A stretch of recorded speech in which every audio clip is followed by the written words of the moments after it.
রাইকে অনির্বাণদের বাড়ির দুর্গাপুজোর জন্য নেমন্তন্ন করার জন্য হঠাৎ করেই মাঝরাতে ফোন করলো অনির্বাণ। হ্যাঁ বন্ধুরা, ভিডিওতে লাইক দিয়ে দেখতে থাকুন। অনির্বাণ হঠাৎ করেই রাতের বেলা রাইকে ফোন করে বলতে থাকে যে রাই, দুর্গাপুজো নিয়ে তোমার কি এখন প্ল্যান আছে বলো তো, আমাকে এক্ষুনি বলে ফেলো। তখন রাই বলতে থাকে যে আমি তোমাকে এই কৈফিয়ত দিতে বাধ্য নই অনির্বাণ, আর তোমার মধ্যে এতটা জোশ কবে থেকে শুরু হয়ে গেলো বলো তো দুর্গাপুজো নিয়ে। তখন অনির্বাণ বলতে থাকে যে তুমি হয়তো বা জানো না, আমাদের বাড়িতে বেশ বড় সড়ো করে কিন্তু দুর্গাপুজোর আয়োজন করা হয়। প্যান্ডেলে অনেক লোক আসে, আর এবার তো আমার জন্য সবথেকে বেশি স্পেশাল এই দুর্গাপুজোটা, কারণ আফটার অল এবার আমি আমার ওয়াইফের সাথে এই দুর্গাপূজাটা উদযাপন করবো, একসাথে অঞ্জলি দিব। তখন রাই বলতে থাকি যে এখানে একটা ভুল আছে, তোমার অঞ্জলি দেবো ঠিক আছে, কিন্তু তাই বলে তুমি আর আমি একসাথে নেই, আমরা ভিন্ন জায়গায় হয়তো বা তখন অঞ্জলি দিতে থাকবো। ঠিক সেই সময় অনির্বাণ বলতে থাকে যে না রাই, তুমি যেটা প্ল্যান করে রেখেছো সেটা তো নাও হতে পারে, এর থেকে ব্যতিক্রম কিছু ঘটতে পারে, আর সেই ব্যতিক্রম জিনিসটাই যাতে ঘটে সেটাই এবার আমি নিশ্চিত করবো। তখন রাই বলতে থাকে যে না, কোনোদিনও এর থেকে ব্যতিক্রম কোনো কিছু ঘটবে না। অনির্বাণ বলতে থাকে যে ঠিক আছে, না হয় সময়ের অপেক্ষাই করি, সময় নয় সব কিছুর উত্তর দিয়ে দিবে আমাদেরকে।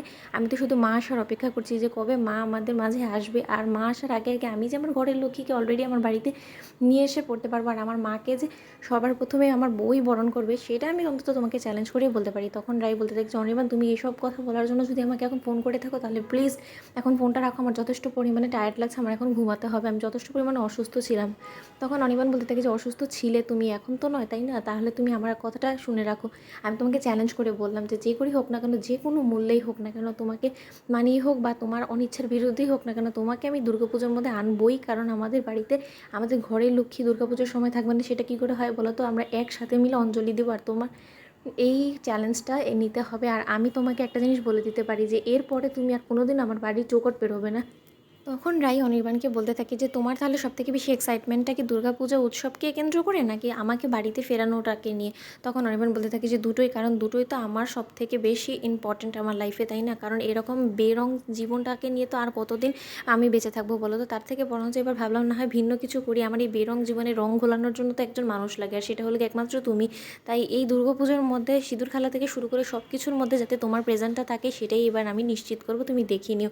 সেটা তুমি যাই বলো না কেন, আমি বেশ বুঝতে পারছি যে তোমারও মনে মনে একটা ইচ্ছা যে তুমি তোমার শ্বশুর বাড়িতে তোমার প্রথম দুর্গাপুজোটা উদযাপন করবে, কিন্তু তা সত্ত্বেও তুমি তোমার মনে পাথর চাপা দিয়ে বসে আছো, যার ফলে কিনা তুমি এটা দেখাতে চাচ্ছ সকলের কাছে যে না, তুমি কোনো মতেই হ্যাংলামি করছো না, কারণ তোমার তো সকলের সামনে খারুস বউয়ের মতন পরিচয় দিতে হবে, তাই না, কিন্তু আমি এবার সেটা করবো না, আমি এবার ভিন্ন রূপে তোমার কাছে ধরা দেবো। এই দুর্গাপুজোর মধ্যে তুমি অনির্বাণের সেনের অন্যরকম রূপ দেখতে পাবে, যেটা হয়তো বা তুমি কোনোদিনও কল্পনাও করতে পারো নি। ওদিকে রাই বলতে থাকে যে অনির্বাণ তোমার বলা হয়ে গিয়েছে, আমার মনে হয় কি তোমার মাথাটা খারাপ হয়ে গিয়েছে। তখন রাই বলতে থাকে যে অনির্বাণ, আমি তোমাকে বলছি একটু ঘুমো, তোমার শরীরটা ভালো লাগবে। তখন অনির্বাণ বলতে থাকে যে না, মাথা তো আমার অলরেডি খারাপ হয়ে গিয়েছে, এই মাথাটা আর কোনো মতে ঠিক করা যাবে না যতক্ষণ পর্যন্ত আমি তোমাকে আমার বাড়িতে ফিরিয়ে আনছি।